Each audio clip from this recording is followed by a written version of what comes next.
Hello and welcome. Before we jump in today, I actually want to invite you to do something a little bit different. Hmm. Usually, for these deep dives, we're sort of leaning forward, right? Pen in hand, ready to analyze and categorize. We're in acquisition mode. Right, ready to learn. Exactly. But for this one, I want to invite you to just lean back, get comfortable. If you're out walking, maybe slow your pace just a little. If you're sitting down, maybe let your shoulders drop. I see where you're going with this. Because the text we are exploring today, it's not really about adding more information to your brain. It's more about taking some pressure off your nervous It system. really is. It's a beautiful piece of writing and, well, kind of radical in its own quiet way. Mhm. It's simply titled, "The Moon is Not Your Emotion, It's Where Safety Was Missing." Hmm.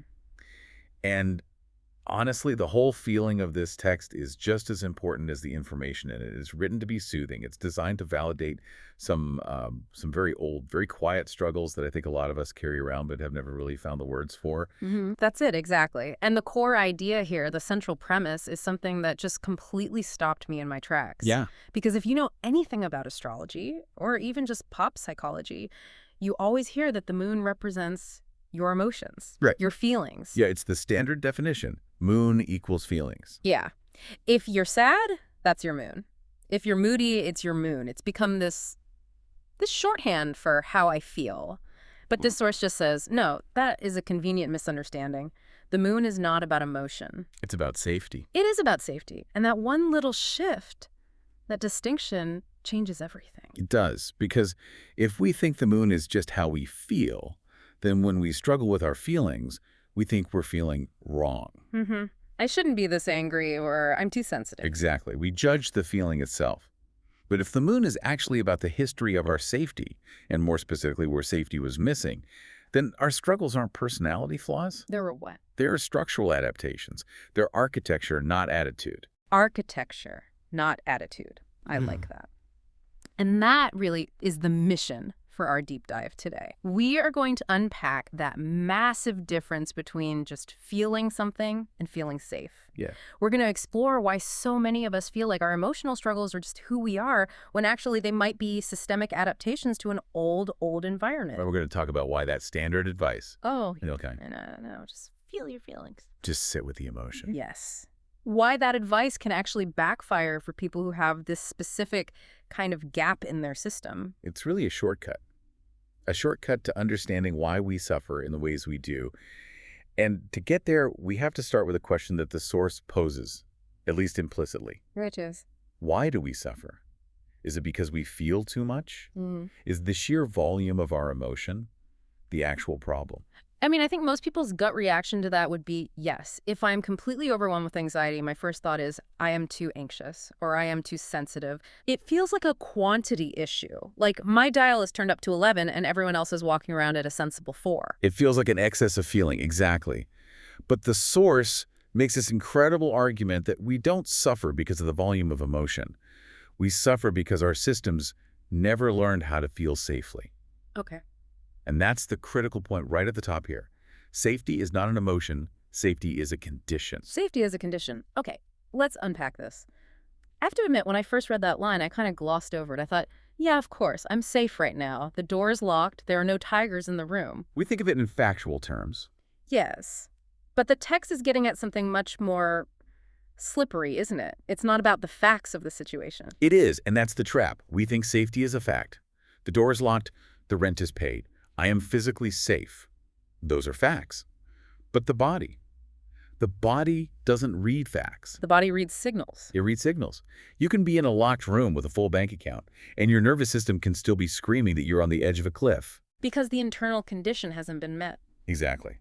To your body, safety, with a capital S, isn't the absence of tigers. It's the presence of a specific biological resonance. Resonance, okay. It's a physiological state where the autonomic nervous system shifts out of defense, out of fight or flight, and into restoration, into rest and digest.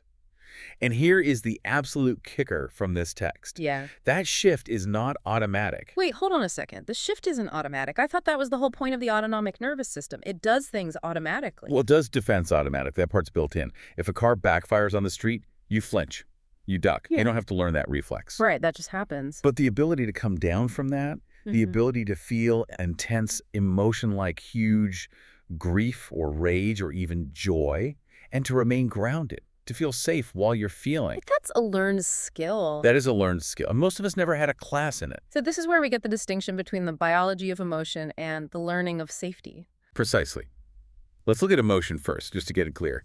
The source describes emotion, you know, joy, fear, sadness, anger, as biological and automatic. It's innate. Pre-installed software. Perfect way to put it. Yeah. You do not have to teach an infant how to cry when they're uncomfortable. You don't have to teach a toddler how to rage when they're frustrated. Yeah. These things just, they arise from our biology. Right. Nobody sits a 2-year-old down for a lesson and says, okay, today we're going to work on screaming when you don't get the blue cup. Make sure you use your diaphragm. Exactly. It just happens. It's reflexive. However, and this is the whole pivot point of the piece, safety is not a reflex. Okay. Safety is an experience that the nervous system must learn. It's a skill, or maybe it's better to say it's a recorded history of stability. The nervous system learns through repetition. So how does it learn? What are the ingredients for that lesson? Well, the source lists the specific conditions that are required for a human nervous system to actually learn what safety feels like in the body. And it's not just about being physically safe. It's much more subtle. Yeah.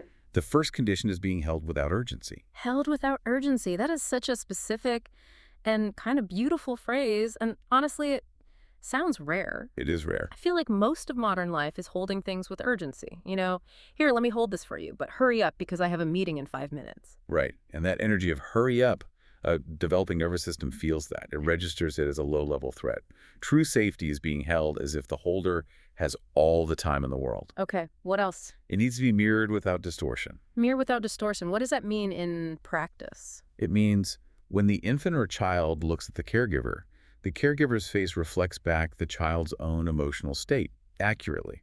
So if the child is sad, the caregiver's face shows a soft, empathetic sadness, not panic, not dismissal. So the child learns, oh, what I am feeling is real. It's recognizable. Yes, and it's survivable. The third condition is being soothed without being rushed. Ah, this is a big one. Huge. Rushing someone's grief or anger sends the message that the feeling itself is the problem. Okay, you're sad. I get it. Now let's move on. Precisely. And the last one is maybe the most crucial. Being allowed without being managed. Allowed without being managed, I think. I think that's where so many well-meaning parents or caregivers might trip up. We see a feeling, especially a big one, and our instinct is to manage it, to fix the sadness. We do. And when we manage it, the message the nervous system receives is not, this feeling is a state that is safe to inhabit. It's, this feeling is a problem to be solved. Correct. The lesson becomes, this feeling threatens the stability of my environment. I need to stop it in order to be safe. And this brings us back to the moon. In this astrological framework, the moon becomes the indicator of where this whole learning process was incomplete. I love that word the source uses, incomplete. Me too. It's so gentle. It is. It doesn't say broken. It doesn't say shattered or traumatic even. It just says incomplete. And that nuance feels so important. It's vital. Mm. Broken implies damage that needs to be repaired. Mm-hmm. Incomplete just implies a curriculum that wasn't finished. It's a missing piece of data, not a fundamental flaw in the hard drive.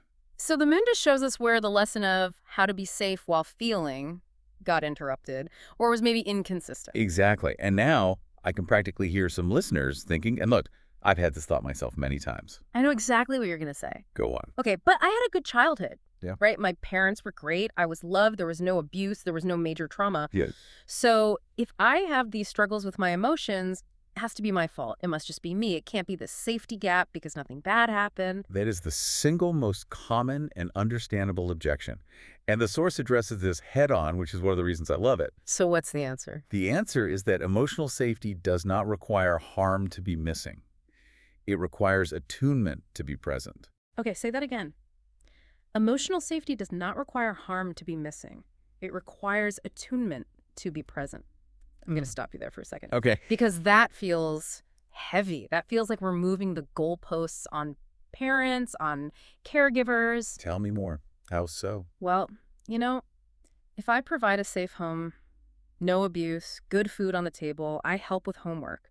And now you're telling me that might still not be enough. That if I wasn't attuned enough, I've created a regulatory gap in my child. That sounds impossible to get right. It feels unfair. It feels like an impossibly high bar. It does. But the source isn't trying to blame anyone. It's not a moral judgment. It's trying to explain the raw mechanics of an infant's brain and nervous system. Okay. An infant doesn't know you paid the mortgage. Oops. Infant doesn't appreciate that you sacrificed your career for them. At that stage, the nervous system is incredibly primitive. It only knows one thing: resonance. It doesn't need resources as much as it needs resonance. So let's get really granular here. What is the difference between attunement and just good, solid care? Attunement is that idea we just talked about, being mirrored without distortion. Okay, give me a real-world breakfast table example. What does distorted mirroring actually look like? Okay, imagine a toddler's running, they trip over the rug, and they fall and scrape their knee, they start crying, they're scared, and it hurts. Right. Standard Tuesday for a parent. Exactly. A perfectly loving, caring parent who provides a distorted mirror might immediately rush in and say, "Oh, you're fine. You're okay. Big boys don't cry. Look at Cookie. Let's go get some ice cream." That sounds nice. They're trying to cheer the kid up. They're trying to help. It sounds nice to our adult, logical brains. But let's look at it from the child's nervous system. The child is feeling fear and pain. That is their internal reality. Okay. The parent is mirroring back cheerfulness and distraction. The mirror is distorted. The reflection doesn't match the object. And so the child learns. The child learns. My internal reality, this fear, this pain, is wrong. It does not match the external reality my parent is showing me. Therefore, my feelings are untrustworthy. I should ignore them. Oh, wow. Okay. That makes so much sense. So attunement in that moment would have looked like Well, joining them in their sadness? it would have been validating their reality first, just for a moment, getting down on their level and saying, "Ouch, that really hurt, didn't it? That was scary." So you're staying in the pocket of the emotion with them. You're staying in the pocket. You're letting the child feel that you are with them in the fear, not just trying to pull them out of it as fast as possible. Yeah. That's the resonance.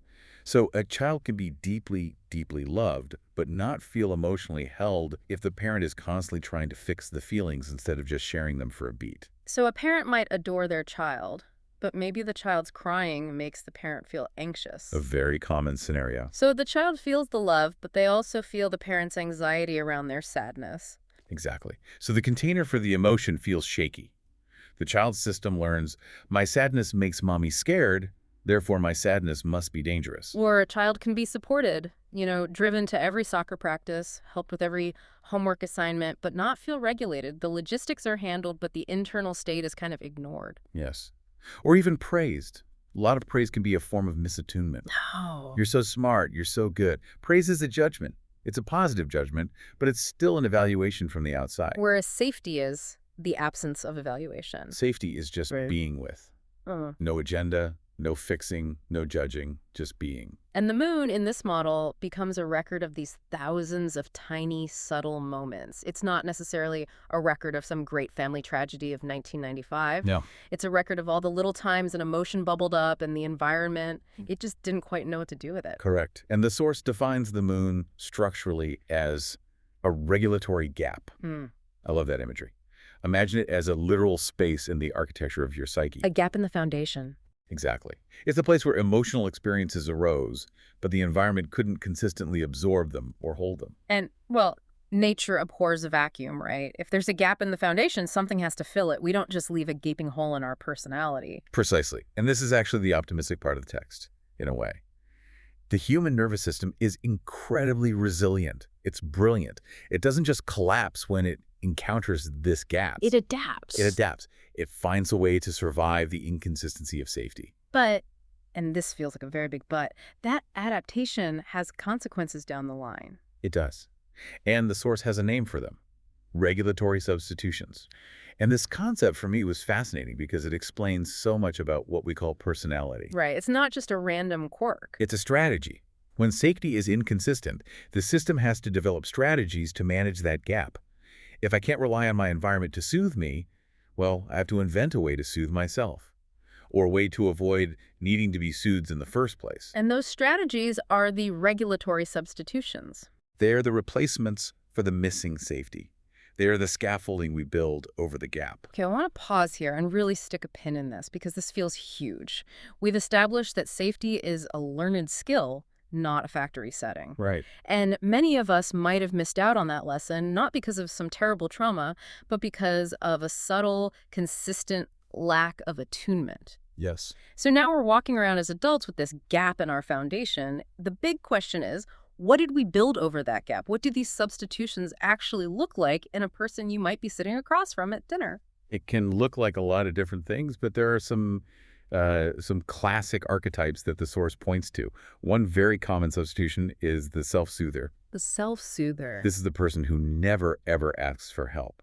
They handle everything themselves. If they're sad or overwhelmed, they retreat into their cave. They don't reach out. We call that person the independent. We do. But the source argues it's not true independence. It's independence born of necessity. Their little nervous system learned very early on, no one is coming, I am on my own, I must regulate myself. Wow. Okay, what's another one? Then there's the hyper-aware, the radar. Oh, I know that one. The person who walks into a room and within 30 seconds knows who's fighting with whom, who's hungry, and who's about to cry. Exactly. The logic is, if I can anticipate every single mood shift in this room, I can prevent the unsafe thing from happening. If I keep everyone else happy and regulated, then I will be safe. That is a full-time job, and it is a regulatory substitution. It sounds exhausting just thinking about it. It is exhausting. Then you have the other side of the coin. Sometimes the substitution is to become the performer or the intense one. How is that a substitute for safety? Sometimes making a lot of noise is a way to force the environment to pay attention. If I am loud enough, if I'm dramatic enough, maybe the gap will finally be bridged. Maybe someone will finally see me. So it's a bid for connection. It's a bid for regulation. Or you can get the polar opposite. The ghost. The person who becomes emotionally absent. Six out, dissociates. Gone. The logic there is, if I don't feel anything at all, then I can't be hurt by the lack of safety. If I'm not here, you can't miss me. And the really crucial thing the source points out, and this is the part that hit me really hard, is that we mistake these substitutions for our personality. We do. We think, oh, that's just my style, I'm a loner, or I'm just an empath, or I'm just a really logical, non-emotional person. Exactly. We build a whole identity around it. We say, I'm just logical. But the expert in the source corrects this so beautifully. They say, these are conclusions drawn after the adaptation has already happened. They are not origins. Right. You weren't born just logical. You likely became hyperlogical because the world of logic with its rules and predictability felt so much safer than the messy, unregulated, unpredictable world of feeling. So, hang on. If my whole brand, my whole identity is being the independent one, if that's what I'd put on my dating profile, you're saying that might not actually be me. It might be you now, but it might be the armor you built. It's the strategy, not necessarily the essence. That's actually kind of terrifying. It is. Because if I take away the independence, if I take away that I don't need anyone vibe who is left in the room. And that is what terrifies the nervous system. That's why we cling to the scaffolding so tightly. We confuse the scaffolding for the actual building. And underneath it. Underneath it, there's a vulnerability that we haven't let it see the light of day in maybe 30 or 40 years. It's the identity trap. We build our whole sense of self around the very scaffolding we put up to keep the building from falling down in the first place. That is a perfect analogy. And the tragedy, or maybe it's just the reality, is that these substitutions require constant effort. Real safety, the kind that's learned in infancy through consistent attunement, is effortless. It's just a state of being. You exist and you are safe. But substitution, being the independent one, being the funny one, being the radar. That's work. That is work. It burns calories, it consumes psychic energy every single day. Which explains why so many of us are just tired. Not sleepy, but a deep, bone-deep kind of tired. We are tired because we are manually holding up a psychological ceiling that should be held up by foundational walls. And we've been doing it for so long we forgot we're even holding it. This brings us to the question of the timeline. And I think this is really important for anyone who feels like they've been working on themselves for years, doing the therapy, reading the books, saying the affirmations, but they still get hijacked by these old reactions. Yes. The source talks about when these patterns form, and it's key to understanding why they're so stubborn. It's why mindset work often fails to touch it. It is. Because the source explains that these moon-based patterns, these adaptations, they form before our identity coheres. They exist before the sun sign even expresses itself, to use the astrological metaphor. So the sun is our ego, our conscious self, our narrative. Yes, the sun is, I am a writer, I am a father, I'm a good person. The moon is older than all of that. It's pre-narrative. It's pre-verbal. It happens before you had a story of who you are. It's the body's memory, not the mind's. This is why reactions in this realm feel so involuntary. Right. You don't decide to get triggered and shut down at a work meeting. Right. Your body remembers a pattern from a time before you had language, and it executes the program. That is so, so validating to hear, because how often do we shame ourselves for those reactions? We think, I should know better by now. I'm a grown adult. Why am I reacting like a scared child? And the answer the source gives is, because that reaction lives in a part of your system that is that age. Yeah. It's a structural element of your nervous system that was laid down before your conscious mind, your knowing better mind, was even online. Which leads right into what the source calls the limitation of logic. And this is a huge one for me, personally, because I love logic. I love to understand things. My default is to think that if I can just understand why I do something, I'll stop doing it. A very common belief. But the source basically says, nope, not going to happen. It says nope, and it explains the neurology of why. Our understanding, our logic, our reasoning, that all operates in the prefrontal cortex, the thinking brain. The part of us that analyzes and plans and makes sense of things. The new, shiny part of the brain. Exactly. But these moon reactions, these safety programs, they originate in the autonomic nervous system, the lizard brain, the mammalian brain, the old parts. So it's like trying to talk your heart into beating slower. You can't just command it with a sentence. It doesn't speak that language. It doesn't. You cannot explain safety into existence. The source uses this great analogy of a corporate office. Okay. Your cortex, your thinking brain, is the CEO. It sits in the penthouse suite. It's got the 5-year plan, the vision, the strategy, all the logic. Right. But the autonomic nervous system, that's the security guard in the lobby. And the security guard doesn't really care about the CEO's quarterly projections. Not at all. If the security guard sees a weird shadow in the parking lot, he locks the entire building down, period. And the CEO can be on the intercom, Screaming, "It's fine. That's just a tree. We have an important meeting. Open the doors." But the doors stay locked. The CEO cannot order the security guard to stop being afraid. Wow.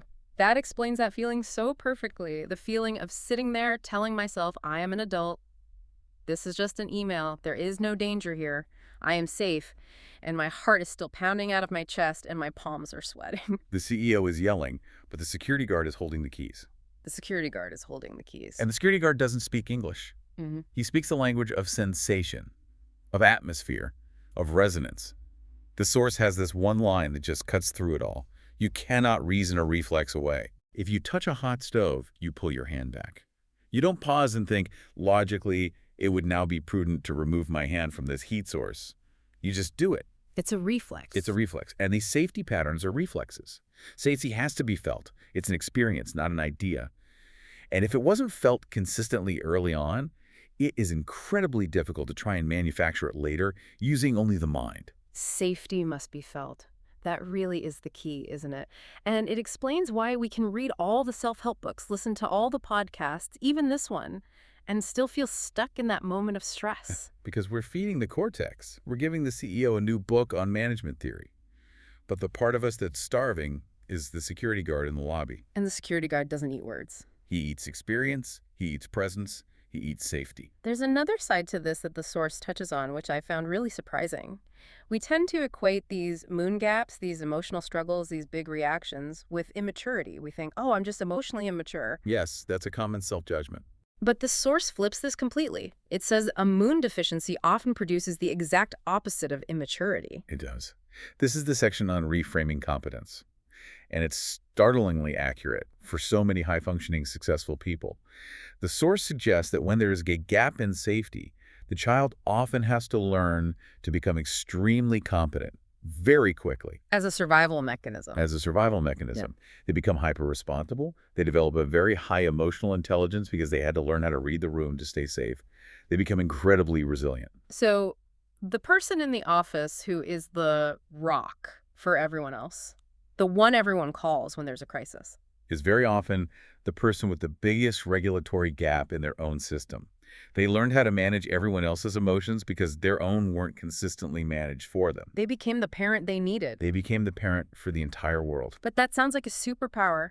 Being resilient, being capable, having high EI, those are good things. They are superpowers, and they are real. The source isn't dismissing them. But it says they came at a cost, a massive cost. And the cost is? The cost is rest. True, deep, nervous system level rest. The source has this line. The system learned how to manage emotion. It never learned how to settle inside it. Not how to settle inside it. Oh, that paints such a clear picture. It's a difference between holding a really heavy box perfectly still with all your strength Yes. and just being able to put the box down. That's it, exactly. And for these confident, responsible, strong individuals, the idea of putting the box down, of entering a state of genuine calm, is terrifying. Okay, let's talk about that. The fear of calm. Because logically, we all say we want peace, we want to be calm. But the source argues that for people with this specific moon gap, calm is actually a trigger. It is. Think about it from the nervous system's perspective. If your system adapted to a world where safety was inconsistent, where you always had to be a little bit on guard, Then calm is suspicious. it's highly suspicious. Calm doesn't feel safe. It feels empty. It feels exposed. It feels like the eye of the storm. The quiet before something bad happens. It feels like a prelude to disaster. It's waiting for the other shoe to drop. Always. Because the nervous system cannot relax into a state it does not recognize as normal. If chaos or management or high alertness is your baseline for survival, then the absence of those things feels like a threat. It feels like you've fallen asleep on guard duty. You've fallen asleep on guard duty, and something terrible is about to happen. So when we try to force ourselves to relax, just go meditate, just take a nice bath, just do your deep breathing. We might actually be spiking our own anxiety. For many people, yes. Yeah. We are throwing the system headfirst into the very void it has spent a lifetime building elaborate strategies to avoid. Which connects directly to the failure of so much standard healing advice. The source is pretty critical, gently but firmly, of these popular frameworks we see everywhere now. Is it? The idea of feel your feelings or regulate yourself. Why do these fail for the person with the moon gap? They fail because they act as demands on a system that fundamentally lacks the skill to execute them. It's like telling someone who never learned how to swim, just relax and float. Right. They're thrashing around, terrified, and you're on the side of the pool yelling, "Stop thrashing! Just float!" If you know how to swim, floating is the most natural, relaxing thing in the world. If you don't know how to swim, Floating is drowning. floating is drowning. That is a terrifyingly good analogy for this. So when we tell someone with this background to just be present with the emotion, what are we actually doing? We are placing the full responsibility for regulation on a system that was formed precisely because external support for regulation was inconsistent. We are asking them to be their own perfect parent in a way they never experienced. And when they can't do it, when they try to feel the feeling and they just get overwhelmed or go numb, The shame cycle begins. what's wrong with me? Why can't I do this? Everyone else on Instagram is meditating and finding bliss. Why am I having a panic attack? I must be fundamentally broken. And shame, physiologically, increases tension. Tension makes regulation even harder. It becomes this vicious, self-perpetuating trap. So this is where the source makes another crucial distinction. It's not just about learning versus biology. It's between healing and acknowledging an absence. Yes, this might be the most profound point in the whole text. It says, the moon is not asking to be healed. Healing implies damage. The moon implies absence. Healing implies damage. The moon implies absence. Think about that. You don't heal a language you were never taught. If you don't speak French, you don't need French therapy. Right. You don't need to dig into your childhood trauma to find out why you reject the French language. You just need to acknowledge, oh, I was never taught French. That takes the moral weight and the shame off it completely. It's not that I'm bad at French. It's just nobody spoke French in my house. Exactly. And you can finally stop blaming yourself for not speaking it fluently. Yeah. You can stop trying to fix your inability to speak it. Okay, so this is the big question. If we can't fix it and we can't reason our way into safety, and the standard advice of feel your feelings is actually bad advice for this particular situation, what do we do? What is the path forward, according to this source? The path forward is, well, it's surprisingly passive. It's gentle. It begins with the idea that recognition precedes regulation. Recognition precedes regulation. You cannot regulate a system that is under pressure. So the very first step is to remove the pressure to be regulated. Which is easier said than done. How do we do that in a world that's constantly demanding we be okay? It starts internally. The source outlines the conditions under which regulation can begin to emerge organically. And it happens when the system feels seen without expectation. Seen without expectation. It happens when our reactions are allowed without correction. when our emotion is permitted without being managed. Allowed without correction. That is so hard for the fixers among us. Our instinct is to see the bad feeling and immediately try to correct it, to apply a strategy. We do. But the source suggests that the relief doesn't come from new strategy. The relief comes from understanding the mechanism, just seeing it for what it is, an old survival pattern. So the understanding itself is the intervention. Yes, because understanding feels safer than trying to heal. Understanding removes the demand to change. And pressure, the demand to be different, was the original problem. The original wound was the pressure of an unprocessed emotion in a system that couldn't handle it. And adding the pressure of you must heal this now just reinfects the original wound. So simply having the thought, oh, I'm shutting down right now, not because I'm a broken monster, but because I have a regulatory gap and this is my system's old strategy for safety. That thought alone is the medicine. It is the beginning of the medicine. It creates a tiny pocket of space between you and the reaction. And in that space, the nervous system might exhale for the first time in decades. It realizes the CEO isn't screaming on the intercom anymore. The source also gives a warning about bypassing. What does that mean in this context? It means trying to use your sun, your willpower, your adult identity, your logical mind, to just drag your moon along behind you. Trying to growth hack your emotional safety. Perfectly put. You see this when people try to rationalize their feelings away or use spiritual concepts to pretend they're not having a human reaction. I'm too evolved to feel jealous. I'm a being of light. I don't get angry at traffic. Right. That's the sun talking. That's the CEO giving a press conference. But the moon is still in the basement, feeling jealous. The security guard is still locking the doors. And if you ignore the moon, it just continues to govern your reactions from the shadows. You can't outthink or outrun your own nervous system. So instead of bypassing it, we need to develop a more historical view of ourselves. Yes. The source advocates for shifting from moral relating to historical relating. What's the difference? When we see the moon clearly as this safety gap, we stop judging our feelings morally. We stop saying, I am bad for feeling this, or I am weak for reacting this way. And instead, We begin to relate to ourselves historically. We start to say, I am this way because I adapted. I feel this way because this is how my system learned to survive. I am this way because I adapted. That shift from I am bad to I adapted is the first moment the nervous system encounters real kindness. True kindness. Not fix-it kindness. No, not let me help you so you stop being so annoying kindness. Yeah. But real, unconditional, I see you and you make sense kindness. And that kindness, that seeing, is the prerequisite for anything else to happen. Before healing, Right. before change, before growth, there has to be permission. Permission to be unfinished. Permission to be unregulated. Permission to not be okay right now. The source is very clear on this. Without this foundational permission, every attempt at healing just becomes another demand. And the moon does not respond to demands.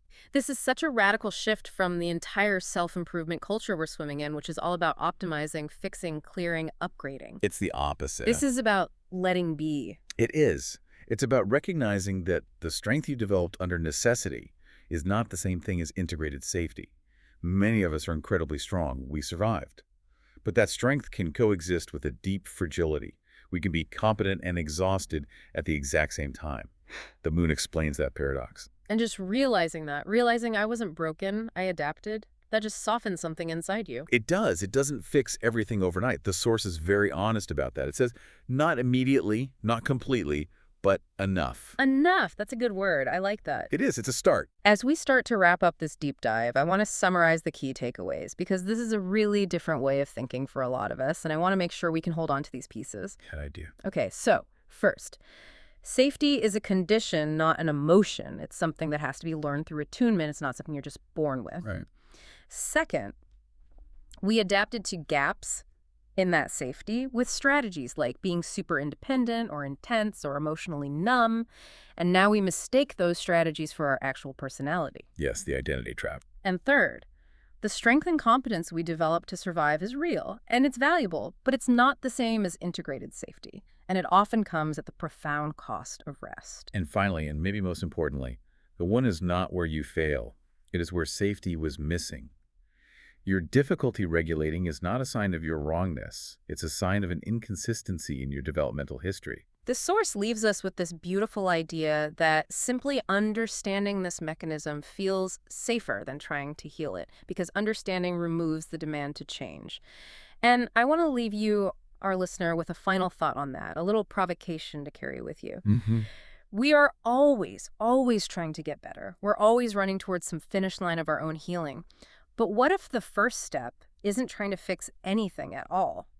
What if the bravest, most transformative thing you can do right now is to give yourself permission to be unfinished? What if that permission is the only safety you can actually give yourself right now? Just take that with you. Let it sit for a while. No pressure to do anything with it. Just let it be there.